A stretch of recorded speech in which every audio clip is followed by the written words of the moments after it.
Maleko, are you doing the are you not shaving in self-isolation? Is that the deal? No, this is my usual growth.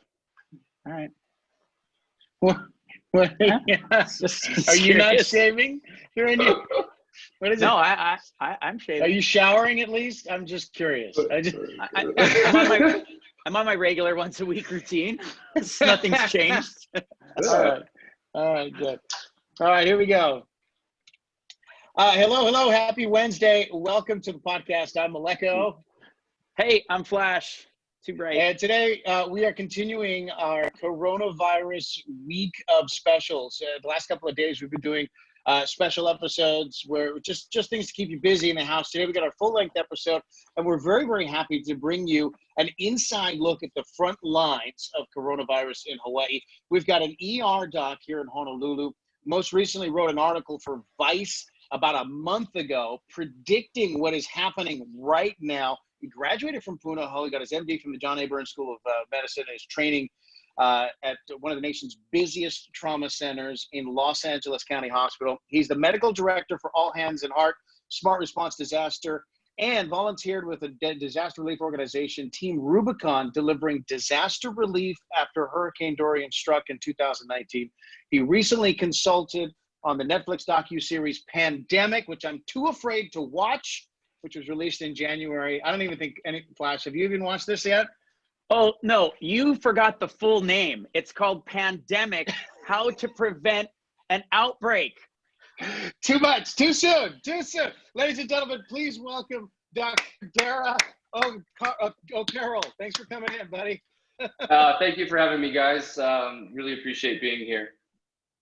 So honored to have you with us. How many days have you had off now? I can't imagine you have much time off these days. I don't have I don't have any days off. On my days that I'm not working clinically, I'm helping to organize a whole bunch of different aspects of this, and also trying to educate as much as possible, because as you guys know, there's a lot of hocus pocus flying out there, and we want to try and set the record straight as much as possible. Well, it's like I said, it's an honor to have you with us. We hear so little from the folks on the front lines, and it's not because you don't talk; it's because you're very busy. So we recognize how important that is to have you with us today. So thanks again. So before we get started, Doc, we do things a little differently here in this interview. I don't know how many of these you've done, but Flash and I we like to take life with a cocktail. So today we're going to be drinking while we do this interview. I understand that you're in between being on call, so you're not going to be drinking so much. And it's 10 o'clock in the morning for some people. Not for us. Flash is going to be dipping into his Costco-sized bottle of what is that? Here we go. Yeah, it's if you've watched the podcast every day this week, you can see the line slowly getting lower. So yeah, it's my literally 1 gallon size bottle of Bullet. That's what I'm going to be drinking. Maleko, what are you drinking today? Are you sticking with the margarita? I've mixed up a Cuba Libre today. I realized I had a whole bunch of Coke Zeros in my closet. So I threw a little rum in this bad boy. And we're just calling that the day right there. Yeah. Now, normally, Doc, this is where we ask you for a word of the day, but you had an interesting idea for us today. What is that? I can't participate in the drinking, guys, and we can talk about that later. Everything in moderation, also including moderation. But I think in order to help educate people, that 80 to 85% of this disease, COVID-19, is transferred via fomites, which are basically inanimate objects that you touch, and then you touch your face. And so I think it's really, really hard for us to realize how many times we touch our face. It's just a natural human instinct. Even in the womb, there's pictures of babies with their hands on their face. It's just part of our natural soothing mechanisms. And so I think if we keep keep track of how many times you guys touch your face, and you guys can also keep track of how many times I touch mine. We'll start with Maleko here. Am I in the right? You guys can see this? Yeah, we can see it. F for Flash. And then we'll put me all the way over here, because I'm definitely going to win this, I hope. But maybe I'll lose. We'll see.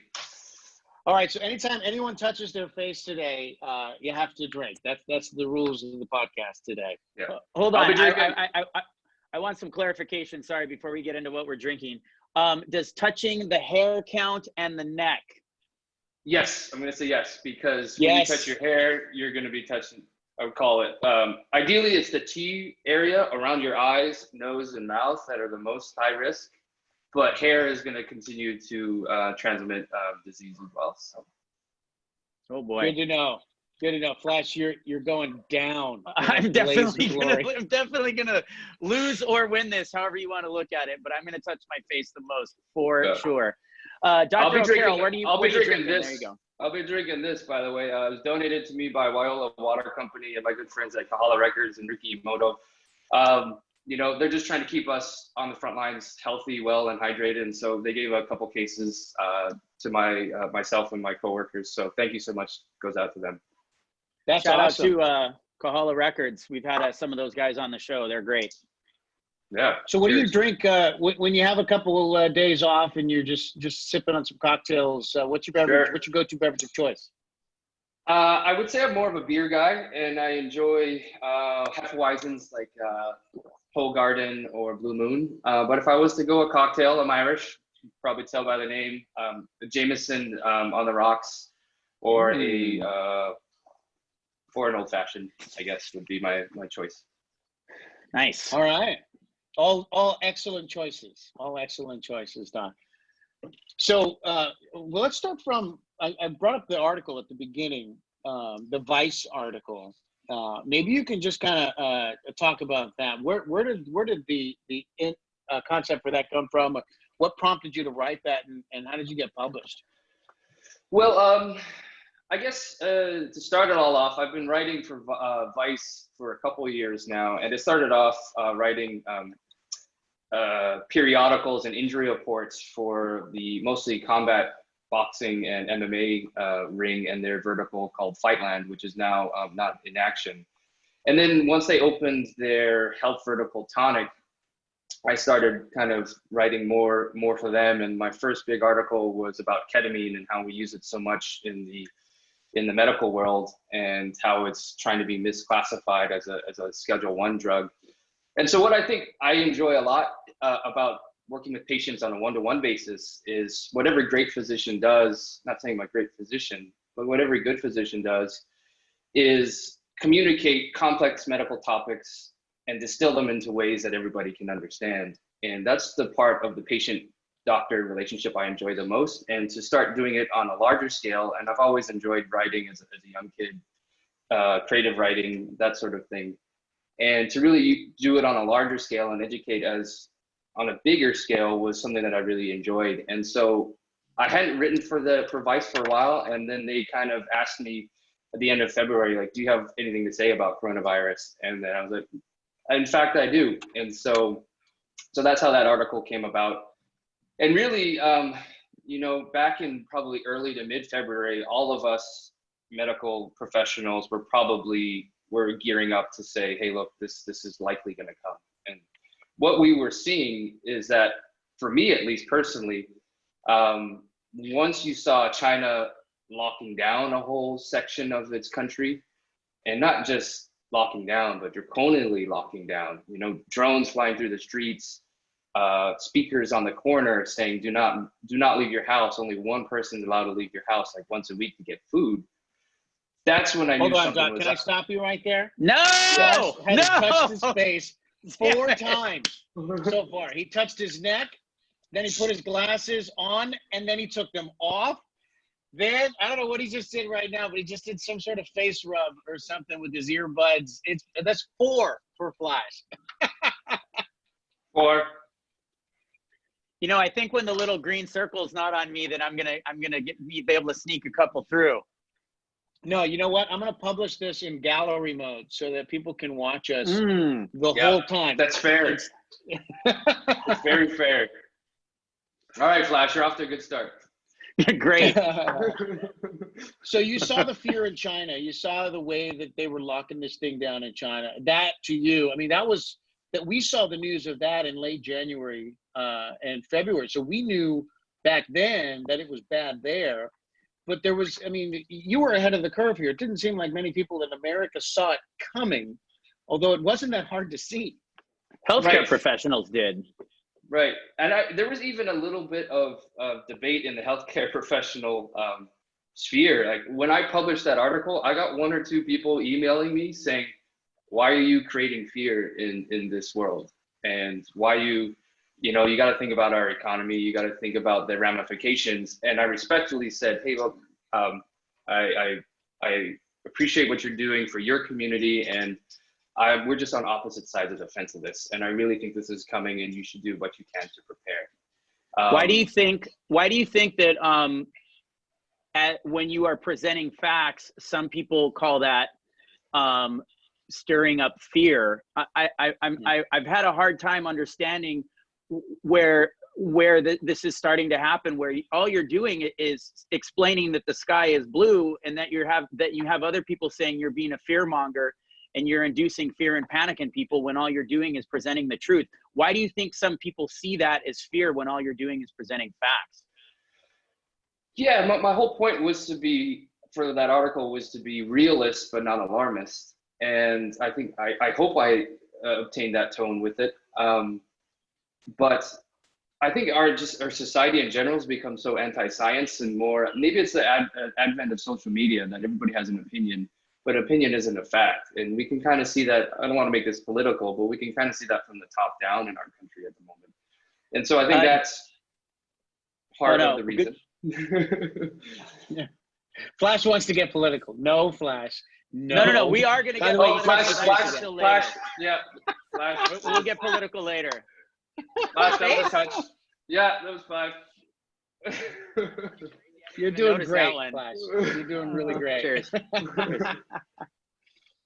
So, we get the same thing in television and news is, we publish a story, we start to talk about a subject, and, in late January, February, we were talking about this, and as there was discussion about quarantines and shutting things down, even within our newsroom, we had people that were saying, I don't understand why people are fear-mongering. You have no idea what's going to happen in a month. This could go away completely. The president says it's going away. And, of course, there's a few of us in the newsroom that actually are understanding and reading the news that we read every day. And we're going, no, this it's painting a line, and that line is coming right at us. And it seems silly to a few of us that other people just couldn't. You see the line drawn and you see where the dots progress. I mean, yeah, you're making some sort of a logical leap there, but it wasn't too hard to make. Yeah, and I think if you look at it, the scientific perspective, and we can get into a couple numbers here at the moment, is that, to put it quite simply, this is 10 times as deadly as seasonal flu and twice as contagious, maybe even a little bit more contagious. And what does seasonal flu do every year? It goes across the globe. And so to think that this being twice as contagious wasn't going to go across the globe, where our globe, compared to 1918, which is the last really large upper respiratory pandemic that we saw, our world is so much more globalized now. You've got, how quickly did this jump all the way to Italy and then just globally now in the span of a couple months? Where in 1918, it took, the only reason why the Spanish influenza of 1918 transferred globally is because it was right during World War I, and that's when all the troop movements were going back even across the Atlantic and also over to China as well. So to think that it wasn't going to spread globally and quickly after, you had seen it spread throughout most of China, I think was completely futile. So it did exactly what some analysts predicted it would do. It spread quickly. It continues to overwhelm healthcare systems across the country.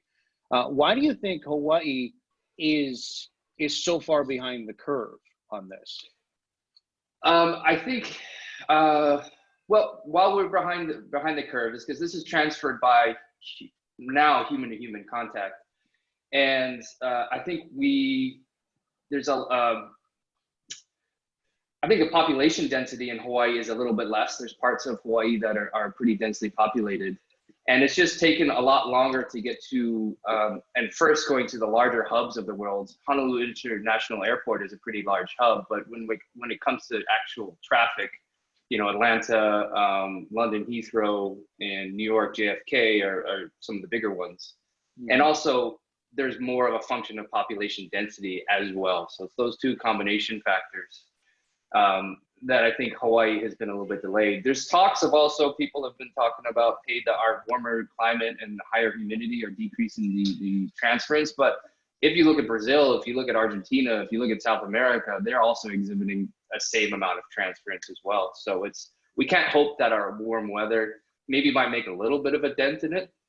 But we can't hope that our warm weather is gonna fix these things. And to really put it in the scientific terms is that there's a concept called R naught, basically R with a 0 behind it. And what that says is, on average, say flash, you just touch your face and now you got this, and now you're gonna develop it in 5 to 6 days. How many people on average are you gonna give it to? And the R naught of this virus seems to be around 2.5 to 3, whereas seasonal flu is 1.3, so double as contagious. So if you get one person that has this virus, flash gives it to, on average, another 2.5 people. And then those 2.5 people give it to another 2.5. So you can see how it branches out very, very quickly. That seasonal influenza's R naught is 1.3. And the warm weather in the northern hemisphere, and then vice versa in the southern hemisphere in the summers, actually bring that R naught less than 1. And so mathematically, if flash gives it to an average of less than 1 person, that pandemic is going to just slowly die out. And so that happens in seasonal influenza because the R naught is close enough to 1. But with an R naught all the way up at 2.6 to 3, warm weather isn't bringing it down far enough. So the timing of this and what you've been working on is incredible. You had this article that was coming out. I mean, obviously at that point you knew a little more than most people, but before all of this was really a big topic of conversation, before it dominated every block in my newscast, when we were talking about coronavirus, it was all about this foreign shores. How did that Netflix documentary come about, and how crazy is it that you were working on that? When did it finish? Flash, was that another one, Flash? No, I just went like that. Okay. I went like that. I purposely went like that. All right. The timing a month of that ago, is I would have touched incredible. my hair, but yeah. I mean, are you a future time traveler? How did you come across this so perfectly and perfectly timed? Yeah, bizarre times, definitely. And it's very, very eerie for me to be working through what I just researched about. Well, what I could tell you is that I was kind of just curious and watching and reading IMDb reviews, the Yelp reviews of the documentary. And one person said, this has got to be the most elaborate PR scheme I've ever seen in my life. And then there was conspiracy theories that Netflix started this, jokingly, obviously. Netflix. Who's behind all this? Netflix. But I can tell you it was just really, really happenstance. And so my great friend and residency buddy, Ryan McGarry, who was about 3 to 4 years ahead of me at LA County, where I did my residency training in Los Angeles. I think his undergraduate degree was in film, and he made a documentary in his senior year of residency. So my first year when I was there, called Code Black. And that could be found on Netflix if you want. And it's a very, very accurate depiction of what life is like in a big, large county trauma hospital. I've actually watched that documentary. It's gnarly. It's intense. Yeah. So that's where I trained, and that's where it kind of cut my chops. I wasn't on camera on that. I was actually on an off-service rotation when they were filming. So thankfully, I didn't have to be a deer in headlights or anything of that nature. But from there, it was syndicated into a CBS show, which is, I think it had 2 or 3 seasons, and then I don't think it's in action anymore. But this was his next idea of, hey, look, this, Bill Gates has been onto this since a long time and had that famous TED Talk in 2015 about it. And he said, look, we need to do this. It's the next big global health issue that we could be facing. And so really it started being formulated probably in 2016 or 17 in his head, but then was finally signed on by a big network like Netflix in the middle to late of 2018. And he knew I was into writing articles and education for the lay people, and brought me to New York for a month actually. And I worked with the production company that produced it was ZPZ, Zero Production Zero, which did Anthony Bourdain's Parts Unknown. It's a very, very kind of prominent production company. And so just kind of went there lived in New York for a month, which was great. But really kind of was a point person into telling these very, very talented production persons, like, all right, this is a plausible, logical plot line to follow. Here are the characters that are possible. And so my job was really to kind of help them formulate their strategy, but then also talk to all the high level government officials. So Dr. Fauci, I had a pretty good, about an hour conversation with. I ended up pitching him. My secondary job was to pitch characters and be like, hey, look, these are people you could follow. And I did pitch Dr. Fauci.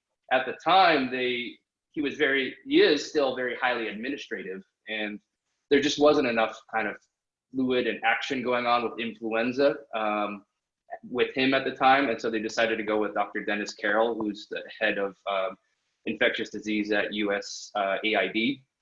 But yeah, so that was my prominent role. And it's really, really eerie to be in it now, because they filmed throughout 2019 and then finished production in probably the latter half of 2019, and then post-production all the way to the end of 2019, and then released it to coincide with the peak of seasonal influenza. And then it just happened that this was coming out of Wuhan at the same time.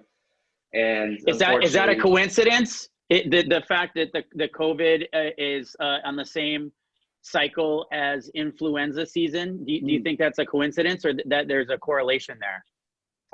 Coincidence, absolutely coincidence. It might have helped to make it transfer faster, but where we think this came from is definitely bats. Bats are a large reservoir for a lot of these viruses, and the reason being is that they're mammals, and they share a lot of the same immune system capabilities as our own, and they live in these millions and millions of large colonies. So if one of these bats gets a virus, coughs or whatever, is rubbed up against another one, it spreads like wildfire. And if you think of a virus as just any other not biological human thing, but a biological thing on Earth, the only thing it's made to do is make more of itself, just like us. Like, that's the only reason we're being placed on this Earth. So it's doing it very, very well, and doing it in ways that are very sneaky, and ways that we haven't seen before. So when you were working on this, oh, go ahead, Flash.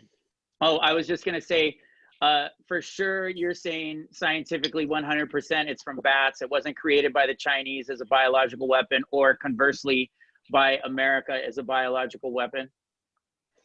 I believe in humanity way too much to believe in that. And the science is saying, look, this is 96% similar to a coronavirus that's circulating in bats. So. Interesting. I know where Flash was going there, little conspiracy theorist. It's not a lot of people believe that. That's the problem. The whole point of having someone like Dr. O'Carroll on is I have many smart people that are smarter than me, that think that the Chinese somehow started this. I believe like I said, I believe in humanity too much that, they want to be responsible for possibly hundreds of thousands of deaths, likely hundreds of thousands of deaths throughout the world. I just don't believe anybody would willingly do that. Besides slowing down their own economy. Right. Everyone, the global economy shut down.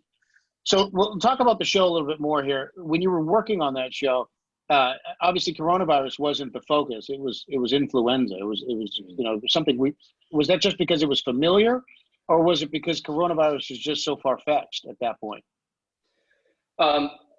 Definitely influenza was a large focus, because it has the most potential of being, quote unquote, the big one. And so we're fortunate, and this is a bad virus. Obviously, SARS coronavirus 2 is a very, very bad virus.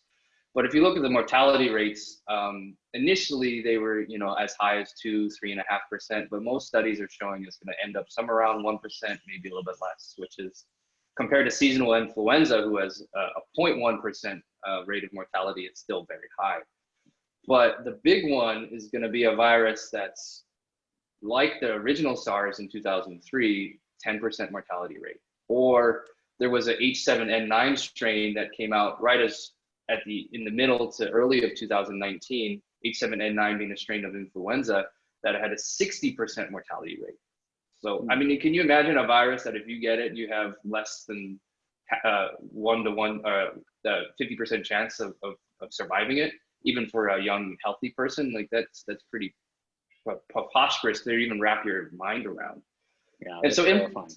So seasonal influenza, being that it exhibits the highest rate of zoonosis being the transfer of a virus between species. And so coronaviruses have their reservoirs in bats mostly. There are coronaviruses in cats and other animals, but the large reservoir is in bats. Influenza has, as we know, avian influenza being bird flu, swine flu, it has reservoirs in pigs as well. So how this big one is likely going to happen, and how it happened in Spanish influenza that killed 50 100 million people back in 1918, was that it recombinated inside some species.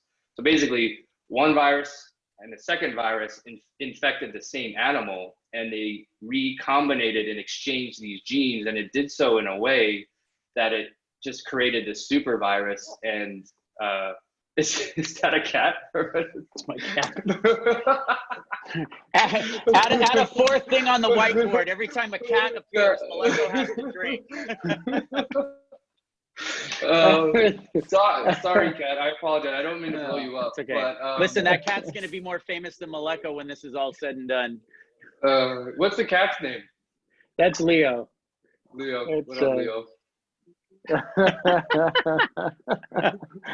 I just saw this tail going through. I was like, is that a pen or what's going on? But back to what I was saying is that, yes, so the recombination of all these is like genetically like kind of shuffling the bag. And it just, in 1918, it shuffled the bag and just came this, like, out of all of the 16 virulent strains of flu, it came out like all 16 of the most virulent. And so that's what made the flu the most, that's what makes the flu that have the most potential for being the big one. Not anymore. Right. So we're learning a lot about coronaviruses through this.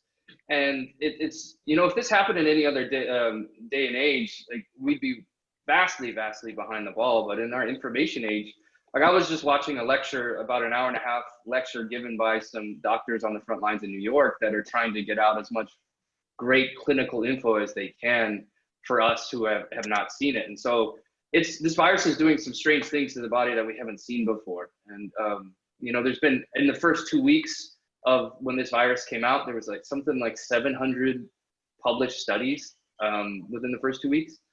And so to keep up on all the data that's coming out is, one, just a testament to our scientific community that's trying to help as much as possible. But two, it can be not overwhelming, but trying to sift through all of it, which we are all doing, is a large task.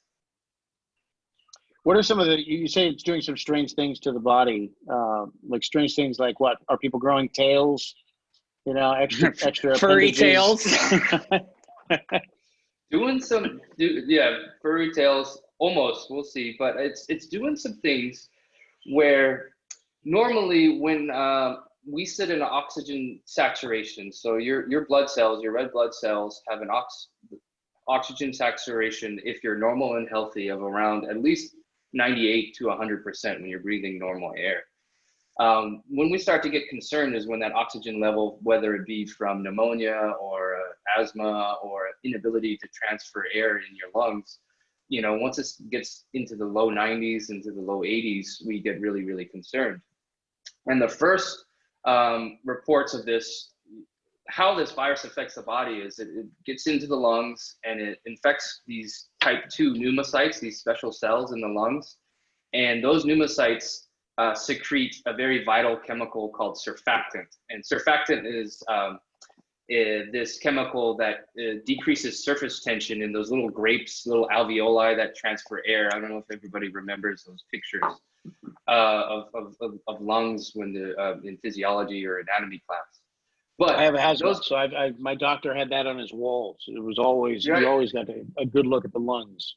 Right, and so those little grapes where the actual oxygen and CO2 transfer are so small that you need to have this chemical that keeps them from collapsing. And surface tension is, if you were to put a cup underneath water and upside down and then try and lift it out of that water, it gets stuck.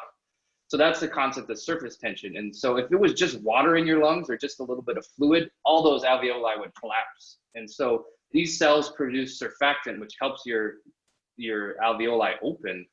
And this virus is infecting those cells that produce that vital chemical. And so we're seeing people come in with these kind of wet, collapsed lungs, and they're oxygenating really, really low. Their oxygen saturations are in the 70 to 80%, but they're not struggling to breathe, which is really strange. And they're what we call happy hypoxics, or they're at this really, really low level. So the first inclination is to put everybody on a ventilator. And we're finding that if you're sick enough to be on a ventilator, your rates of surviving are about 50%. And so that's not a good rate. And so is a ventilator actually a good thing for people? And now we're finding, and what this lecture was largely about yesterday, is that let them ride longer than we're traditionally comfortable with. For me, seeing anybody in a saturation of 70% makes me very, very nervous. And so it's changing the way we have to think about how we take care of patients. Is that, I've heard that some people that have contracted COVID-19 actually end up dying of pneumonia. Is that catching that pneumonia at that point, is that a side effect of what's happening in your lungs after the fact? Yes, yeah. So the technical term that people develop when they get those collapsed alveoli is called Ards, or acute respiratory distress syndrome. And that's where the SARS comes from, sudden acute respiratory distress syndrome. So it's classifying it as that. And then so it's a viral pneumonia, not the typical bacterial pneumonia, but once you get these wet, soggy lungs, then you have the potential of developing a bacterial pneumonia on top of that. And especially if you're on a ventilator where you've got just a tube going down your mouth, that makes it more likely as well. Interesting. And I think about when I was younger and I had really bad asthma. There were times where that level that you talked about was, for me, was like 78%. I mean, it was bad. And I remember the concern level there just with asthma. And it's like, if you put that on healthy people, somebody like Flash, who can run up Cocoa Head in a matter of minutes, and you give somebody with that type of physical capacity suddenly in a position where they can't breathe. I mean, that's got to be a scary thing for any patient. Absolutely. And, they know, and even wrapping your head around, like, I have COVID, I think that's something that is hard to imagine as well. And to be experiencing that dyspnea, which Maleko, you're describing, the feeling of like air hunger, shortness of breath, is scary for anybody who's not used to it. Terrifying. You talked about Dr. Fauci, who's been very prominent in the middle of all of this. The president will bring him on for those COVID-19 task force meetings. You spent some time with him. You talked to him. You suggested him for the documentary. Is he the best doctor qualified to be at the front of this COVID-19 outbreak in the United States right now, do you think? Absolutely. I mean, he's been doing this for not just Trump, advising, our presidential leaders, but all the way since Reagan. He's been doing this for 30, 40 years. Oh, wow. Reagan, yeah. So he advised through the HIV pandemic, which on the front lines, I mean, I'm 35, so I wasn't a doctor when HIV was really hitting the streets hard. But when HIV hit the healthcare sector, they didn't know what it was. These people were showing up with very similar things, like large viral appearing pneumonias and not breathing well. And they didn't know, was it contagious? How do you get it? And so it's striking the same sort of chord in my older colleagues as HIV did. And so Fauci was there for that. He was there for the anthrax scare. He was there for Ebola again, with Obama. He was there for Zika. He was there for SARS. He was there for all of these. And being so experienced and one level-headed, and one being an infectious disease doctor who's now has this huge, vast clinical and laboratorial experience, he's absolutely, in my mind, after speaking to him as well, one of the most sound minds in the business. So why isn't Trump listening to him all the time? God. Good, Don't answer. good question. I want him to answer. You know, that he does remind us of Lieutenant Governor Josh Green. You know, somebody who thinks with a medical background and not with a political background. You know, because obviously you've got politicians. You know, the president has one concern, and that's keeping the country running, that keeping the economy going, keeping everybody's stocks in black and not in the red, and making sure he gets reelected. Whereas doctors, your only goal should be to keep people alive. So it totally makes sense that those two people shouldn't get along, or at least shouldn't see eye to eye all the time. But, you know, in today's world where you would think that life preservation outrules money any day, I'm surprised sometimes to see that even politicians sometimes show a lack of humanity that way. Yeah, and then but I see their point of view as well, in that the lack of money and a absolutely tanking economy can change, harm, and destroy lives as well. So I see there's a very, very delicate balance to strike, and I think from the health perspective, to have somebody like Dr. Fauci and Dr. Green, who really can see things that politicians can't, is actually absolutely vital in this fight. Because, I mean, let's just take it on a different level. Is that, you know, I'm not going to walk into, let's say, a mechanic or auto body store and you know, look at an engine and start talking about a carburetor when it's a 2018 fuel injected, and they're just going to completely write me off. And so when we started hearing Trump say some sort of things, it's like, why just kind of really know when to back away a little bit. And I like to say that if you look at probably the wisest person that ever existed, Socrates and Plato, what was he really famous for was saying, you know, wisdom is knowing what you don't know. And I think that's an exhibition of a good leader, and tapping the people that know things.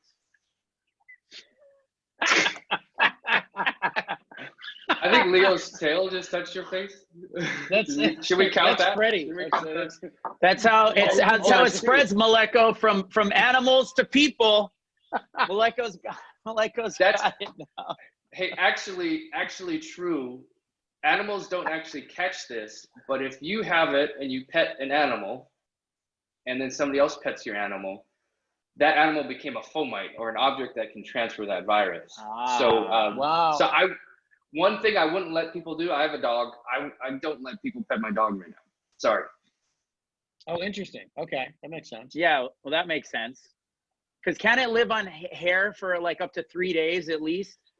It can live on steel and polyurethane for up to 3 days. Cardboard was about 12 hours. So hair and clothes, I would say, would probably be less, on the order of hours, I would think. The cardboard one was good because I'm getting all this stuff from Amazon. And it's like, well, by the time it gets here, assuming it didn't come off the UPS driver. Yeah, wipe those down or wash your hands religiously, you know? Yeah. So let's talk about the, you know, like maybe how you would have responded here. I mean, we talked about Dr. Fauci and how he just comes out there and he tells it like it is, even if it's contradictory to the president. Talk about just like Green. Yeah. Dr. Green, who comes out and he says what he believes, even if it's not exactly what the governor would like. I mean, these are tough choices to make, you know, balancing that political doctor balance. How would you have done anything differently in either of those situations, do you think? If I was Fauci or Green, is that what you're asking? Yeah. Yeah. No, I mean, it's also, you have to try and advise those who are at the top as best as possible. And part of that is not rocking the ship too hard. And I think I'm very commemorative and appreciative of how both Green and Fauci have, and I think you're right, the similarities are very, very similar, have walked that line especially well. And then from Ige's perspective, like, again, I'm not trying to be political, is that, you know, he's got a lot of things on his plate that we don't know, that we're not privy to, that he's also trying to keep in line. And look, Hawaii's economy is going to be tanking for a long time because of this, because how this is likely going to happen is that you're going to have two options. Either you're going to get this virus or you're going to get vaccinated to it. There's no other option. How Germany is handling this is they're letting people who have been proven to have this virus, basically they're taking a blood test, And if you prove to have antibodies to this virus, meaning you've contracted it and now your immune system is active against it, you can go back to work. If you don't have it, they're going to keep you can be on quarantine, which I think is absolutely the right way to do this. It's absolutely the right way to get people because everyone's going to get it. We just don't want everyone to get it all at once. Correct. Absolutely. It's that curve, where we only have a certain capacity of our medical capacity to be able to take care of patients. We just don't want that curve to ever overextend it, because we're still getting our day-to-day heart attacks, strokes, gastrointestinal bleeds, car crashes, falls, broken hips. Influenza, it's flu season. Yes, I'm still seeing flu. I am still seeing flu. And so even a pretty strong flu strain can send all of our hospitals in Honolulu on what we call reroute. Reroute being, all right, we're so full, ambulances need to go to the next place. And then there's a point where all hospitals are on reroute, and so now it's just a round robin. So even a seasonal influenza, which it did frequently before coronavirus arrived, did Flash. That. I know. Flash did it again. Yeah. You guys, you missed pull about, on the board for Flash. I would say about another 5. Another 5, really? Oh yeah. Oh, man. Yeah. The We're folks all at wrapped home are up in watching. conversation, but I'm keeping track. It's at least Okay, 5. I'm gonna be nice to you and just put 2, since nobody else is on put the board. 5. People need to understand just how much in an hour or whatever they touch. So you mentioned I haven't touched my face once. I know, I've been watching because I'm ready to narc on you, but it hasn't happened yet. It's so disappointing. You mentioned. Can we switch gears? Oh. Okay, go ahead. Oh, just one last thing, Maleko, before we switch gears, because I think this is important. People that are getting the flu, what are some of the differences and similarities to COVID? Because obviously right now, if anyone coughs, they're only thinking about COVID, but there's a whole wide variety of other things that you could potentially have, including, having a fever. There's so many similar symptoms between the two. Talk about what's similar and what's different. Okay, so I would in general say, like, do you think you have the flu? You either have the flu or this, because they present so similarly. Fever and cough being the 2 predominant symptoms. The cough with both flu and coronavirus is going to be a dry cough. So no sputum, no gala-galas, anything of that nature. But one thing I would say, which was quite, I would call it humorous, is the run on toilet paper was, for us in the medical field, especially strange, because the rate of diarrhea is very, very low, on the order of 4%. And so if you have diarrhea, there's a good chance that you have something else. There's a lot of gastrointestinal disease still going out there. That being said, if you have diarrhea, there is still a chance you have this. But also the rates of, if you ever have like really congestion, like nasal swelling, and really feeling stuffy up in the upper face, that's pretty low in this disease as well. There's probably a big question mark regarding anosmia, or the lack of ability to smell. And some people are presenting just with no ability to smell, but there's no data on the frequency of that. But other respiratory viruses, flu, other benign coronaviruses, which there are 4 human benign coronaviruses that cause just the common cold, which represent about 25 to 33% of the common colds that circulate throughout the globe, can cause anosmia as well. And interesting tidbit point, the reason why we think kids, and thank God kids are not being affected much. I mean, they're still able to transfer this disease, but not dying. Our keiki are doing very well on a large scale. The reason why kids probably are not being affected much is that they go to school, they touch everything, they don't wash their hands, they touch Play-Doh, they give it to their friends, and they share all these common coronaviruses that if any of you have children out there, you catch, oh gosh, I got caught the last cold from my kid. So they share these coronaviruses in such frequency that we think that there's some sort of shared immunity that they exhibit that is waned in definitely the older adults by the time you get to, at least 50 or 60, but definitely in the middle age group as well. So in that light, there maybe is some hope for those of you who do have children at home and have had a couple of coronavirus colds. I'm not going to say that's a slam dunk. That's more of like a hypothesis and not data proven, but they can't hurt. Yeah, I work with a couple of parents at work, and every time they say, I'll hear it on a Monday. Oh yeah, I was my kid had a cold all weekend. 4 days later, I've got a freaking cold. And it's like, I know that, they never have the cold. They're like, yeah, my kids have a cold. And then a week later, I've got a cold. But they're usually like, they're okay. Yep. Yep. So Carriers, these carriers, man, they're carriers, petri it's dishes. carriers. And so that's why a large part of our epidemiologic models are forecast from when did schools close. So so when schools close, Hawaii right now is supposed to peak, and I just checked it this morning. It was April 30th, but right now it's looking more like May 2nd, May 3rd, and that can always change. We don't know. But one thing that they focus on is when did travel close, when did social distancing and mass quarantine happen, and then when did schools close? That's one of the factors they look at. So, Doc, let's talk about your personal experience with coronavirus. You've been working in the ER. You're starting to see, or patients are starting to come into the hospitals presenting with symptoms like COVID-19. Have you had any personal experiences with COVID-19 patients? Have you seen it firsthand? And what does that look like? Because we describe it so often, but I mean, we rarely get to see what that actually looks and feels like in the ER. Maybe you can do your best to try to describe that. Sure, yeah, and this is a little bit delicate topic because there's privacy issues as well. I can speak in general terms. Personally, I've been swabbed because I thought I had symptoms. Thankfully, it was negative. So that was, I think, scary in itself. I can go, being one of how long is the Q-tip in your nose? Give us a. Your nasal passage is quite long, so it goes back that far at least. So by the way, it's got to go all the way back there. I did touch one my more face. for class. Yeah. You can add about clean on this. Add about 3 there. There's a couple others you didn't catch.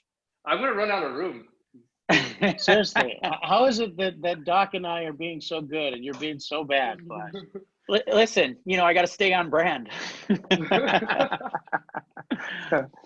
So you thought you might have had it? Yeah, so I thought I might have had it, but I tested negative.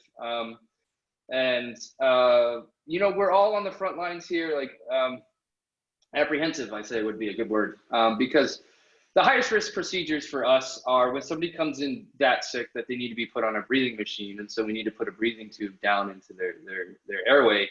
And to address one myth is that this virus is not airborne, so to speak. It's not just floating in the air.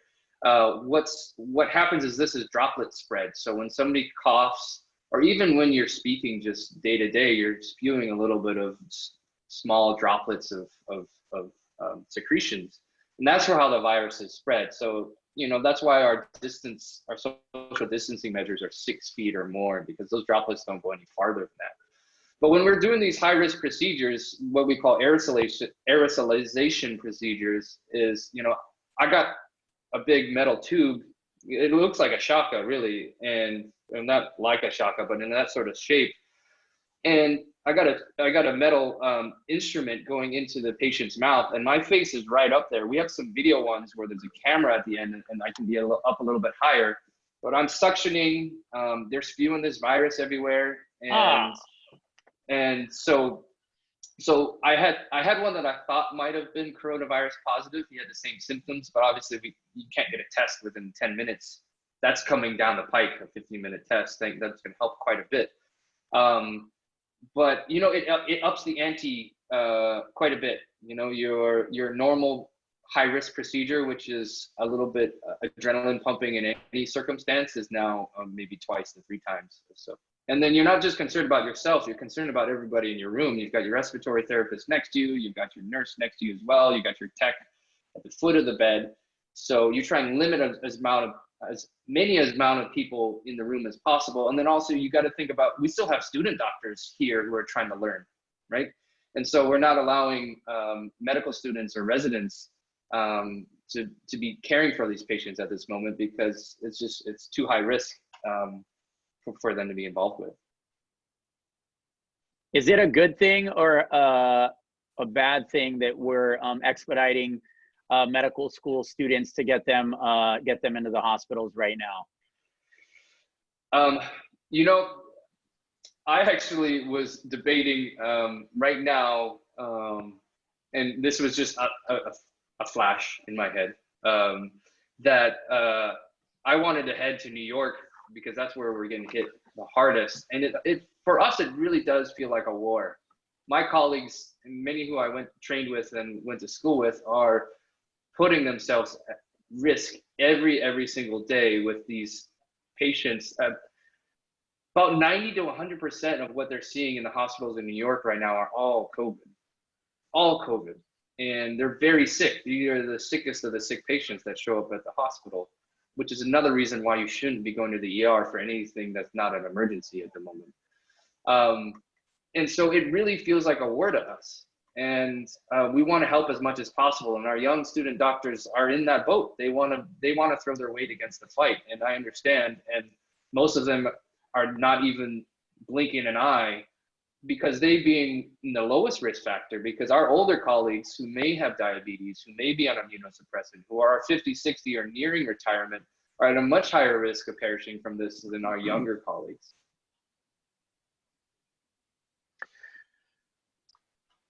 So let me ask you then, when you talk about the condition of Hawaii's hospital versus going to New York, I mean, I get it. I understand the need to do what you do. You know, you are a highly skilled doctor, and if you're not currently seeing a need for your services here, it totally makes sense to want to go to the front lines. Although it also sounds foolish for anyone else to say, why would you want to go in the middle of that? You know, and you say the same thing to the you know, the frontliners in the Army. You know, it's like they want to get out there and they want to battle the enemy eye to eye. You know, that seems wacky and foolish at the same time, but someone needs to do it. And the best people to do it are the ones who are trained to do that, like you. If you go off to New York and do that, you're going to see this thing face to face, a lot like probably you did with your first few years out of college, where you're just trying to get your feet in the ER. Sure. Is that something you think that that we should be focusing on? Should we be sending all of our doctors to those front lines? Or, I mean, are we waiting for something here? Maybe we should hold on to them and bring some more in before the action. Yeah, no, I want to clarify that it was a flash in my head. Okay. And then I quickly realized that not the right thing to do. My objective was like, hey, this is where it's needed. I could gain a lot of great experience like taking care of these patients to know what they look like firsthand. But then also we are not far away from a rush here. And so it was more of a function of me trying to get as much clinical experience as possible and bring it back to Hawaii when able. But yes, I hear you. Like we're already short physicians here, just in general. I mean, we're staffing our hospitals fine. I'm not saying that we're unstaffed. But the risk of, well, we might be in a month from now, you know, you might change your tune. You might, you know, definitely say that we're unstaffed. Yeah. Today there was we did a news story this morning. There were 150 ambulances, fully staffed ambulances that were driving up to New York. We had a great aerial view of all these ambulances driving down the freeways, trying to get into the urban city to try and take care of some of these thousands of patients that they're currently seeing in the surge. Right. And, you know, it's every level of healthcare that is being affected. You know, our first responders, even our police, you know, who are responding to some of these. It's our janitors, it's who are and cleaners who are so vital. And when we have somebody who has COVID, that room needs to be deconned, they call it, or cleaned, and curtains need to be removed. And so they're vital in keeping our workspaces clean. It's our respiratory techs, it's our radiology techs, it's our nurses, it's our clerks who check you into the hospital, it's the people who feed us. It's a huge amount of people that are really kind of here for our communities at large. There's a lot of people who have, you know, they call them elective surgeries, but I have a neighbor who was scheduled for a hip replacement surgery. She can't walk, or she walks very slowly and with a lot of pain. And so that's been rescheduled, obviously. That's not happening right now. One, because of her age, they don't want her in the hospital, and two, they consider it elective. And so the insurance company said, let's push that back. Those are the kinds of things that get affected by this. But at the same time, that's not necessarily elective. This woman is now on pain meds, and she's going to stay on pain meds for the foreseeable future. And, you know, runs the risk of being addicted to pain meds and maybe losing more mobility in the process. Sure. Yeah, there's a whole lot of consequences to our hospital systems being shut down in these ways. And what we're seeing also is the rates of mental health are being affected. I am seeing people who are getting so anxious they need to be. Oh, Flash, that was two. That was two. I had to do it though. It's better to look good than to get the COVID. Yeah. I'll sacrifice for that. Dr. O'Carroll, who decides, who draws the line between what is elective and what isn't? Who makes that decision? I wasn't privy to that, but I would think it was probably the surgical department, and elective being anything that can be held off and postponed to a later date. So unfortunately, a hip replacement is needed, and causing you a lot of pain. But also the fact of you coming into the hospital where you're a healthcare worker, or where you just sat could have been a COVID patient. And then somebody who needs a hip replacement, I'm guessing they're probably over the age of 60, give or take, is really, really high risk. So it's also trying to keeping people to be as safe as possible. We're running out of time with you, Doc. I just want to get a couple of questions in before we go. Your biggest concern right now in the ER, is it PPE? Is it people that are going out and ignoring stay-at-home orders? Is it toilet paper on the shelves? I mean, just from your point of view, what is the biggest concern? Yeah, my biggest concern. Flash has had the most drinks here. We can see why. That was funny. He rarely says anything funny. I got to give it to him. In all seriousness, yes. My most concern at the moment, PPE, we're okay. And we're getting more shipments in, and obviously our allocations when we order 1,000 or 20% of that, but right now we're okay. If anybody has donations, we haven't seen a large surge yet, and we would love to have more of N95s, because as I said, we're doing those high-risk procedures and we don't have many N95s. And so walking around a layperson with an N95 is definitely overkill, and myself and my colleagues don't have enough of them. So that's one concern. Second being, I really, really hope people take this social distancing seriously. And that doesn't mean you can go ahead and, all right, I got 10 of my friends, we can have a house party, just not be outside. That's not social distancing. Because the only way, if the whole world, or at least the whole nation, or even let's just take it, our whole island, was to stay put for 14 days and stay 6 feet away from everybody and just freeze, this pandemic would fizzle. Right? But that's what we're asking people to do. I know there's still essential workers out there that need to be doing their things, including us. But my concern is that people really, really heed this warning and see that what's happened in Italy, where I didn't check all this morning yet, but they're up near 12,000 deaths. New York is nearing 2,000, and on a more rapid scale than Italy. And what we don't want to see is that happening in our islands. And that's what I'm afraid of, and is people not taking it seriously enough. What do you think about what Trump said, basically accusing healthcare workers and hospitals of either stealing or reselling PPE? I think he said hoarding.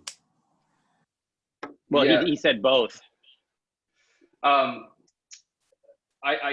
I can't comment on what's happening in New York, but I would find that all we're doing is we're trying to protect ourselves here.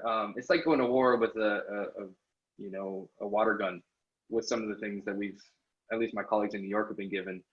And we want to protect ourselves with the best armor possible. And so I know Governor Cuomo has been saying he's stockpiled. I guess you can consider, is that what Trump means by hoarding? I don't know, but he's stockpiled for the wave that is going to hit.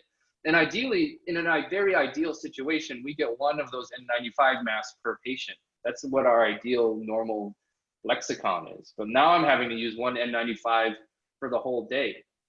And am I getting virus on that? Am I getting more chances of touching my face because I have that mask on for a lot longer? Is the mask as adequate as I have it on? Is it getting moist as I'm breathing more? Is my humidity is being expelled? Am I adequately protecting myself? And all our healthcare workers are asking for is adequate protection, and they're not getting that. And so to be accused of hoarding and then selling is hurtful. But I don't know why he's saying that. Just to update what you had said earlier, Italy now exceeds 13,155 deaths. New York has 1,139 at this moment. It's absolutely earth-shattering, you know, and my heart goes out to my colleagues who are on the front lines and everywhere that are really just trying to do the best they can for everybody. And I know I'm even getting zany being stuck at home and not socially isolating, but you know, we can get through this. And you know, if we all think that everybody's action affects everybody else's, and that this is a very utilitarian way we need to approach this, meaning what's good for you is what's good for me, and if you act like you already have this virus is the best thing for our society and our home. I've heard that. Act like you already have it, and act like everyone else around you has it and you don't. Yeah, Precisely. I've been hearing that too. That's really good advice, I think. To Doctor, touch on thank that, you so much for joining us, Dr. Darragh. Oh, he did it! Finally! I think it was two. It was For two. you, I'll drink for you, Dr. O'Carroll. So to educate everybody, look, in the span of how long? Like Flash touched 15 times, I touched twice, Yeah. right? Yeah. Maleko, So great the moral job. is don't hang around with Flash, because he's probably got the Among other things. Hey, Dr. O'Carroll, what's next? What do you see happening in the next few weeks to a month that either people aren't talking about in Hawaii? Sure, anywhere, here, nationwide, worldwide? Well, this definitely isn't going away anytime soon. Our peak in Hawaii is supposed to be May 2nd, May 3rd. And that's just the peak. We've got to come down the other side of the mountain of this wave at least.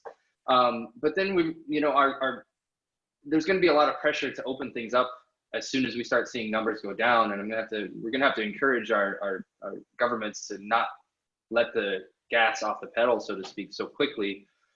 But at some point you have to, right? You have to start getting people back to daily lives. And it's going to be akin to like playing whack-a-mole across not only the country, but the world, is that there's going to be hotspots flaring up here and there. And then you're going to have to go on quarantine, come out.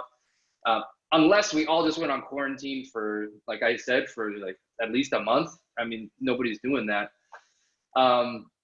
So I like to liken it to whack-a-mole, where it's going to be an ebb and flow until either you get this virus or a vaccine is available in a year and a half, or we institute some sort of antibody testing where, all right, you've got this virus, you can now be out in society, which is like a weird dystopian, like Gattaca type of thing in my mind already. But it's what's needed. I think that's what is going to come up in our future. Nice reference. Thanks for your time. We got to let him go, Flash. He's got a conference call here at 11. So thank you so much. It's been a pleasure talking to you. You've been fantastic. Hopefully, maybe we can find some time to talk again in like a couple of weeks, see how things are progressing for you. Of course, if you need anything while you're in the trenches there, we can help put the call out for you too. Okay.